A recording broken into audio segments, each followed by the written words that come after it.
Lethal League is what would happen if you crossed baseball and dodgeball and then sprinkled in a little bit of Super Smash Bros. Sound crazy? It is a little bit. Allow me to elaborate. The point of Lethal League is to hit the opposing players with the ball without getting hit yourself. The ball starts off slowly, then gains speed through continuous hits and bouncing off the walls, like in Pong or Arkanoid. You can alter the trajectory of your hits by holding the corresponding direction on the joystick when you hit the ball. You can greatly accelerate the ball's speed by jumping in the air and then performing a slam, which rockets the ball back down to the ground. Each of the 6 playable characters in the game have special traits and abilities that can alter the ball's velocity, timing, or trajectory to fake out opposing players. The game can be played 1v1, 2v2, or free-for-all style, similar to Smash Bros. This game also reminds me somewhat of Dive Kick. The game is very accessible, fun, easy to pick up and play, but I'm a little skeptical about its long-term player retention. I confess I haven't played too much of this game, but I'm suspicious that Lethal League may not have the mechanical depth to keep players coming back for more. Even if it may be somewhat lacking in staying power, Lethal League is still a fun and fast-paced game to pick up and compete with friends or strangers online. Also of note is the game's awesome soundtrack, which falls musically somewhere between Hotline Miami and Jet Set Radio. Like Hotline Miami, the soundtrack is a compilation from several artists that manages to still have a unified sound. Of note is Scream by Big Nick,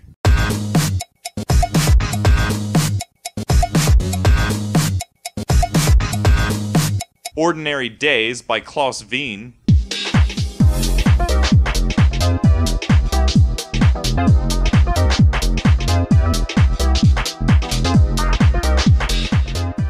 and Urabon by Grillo.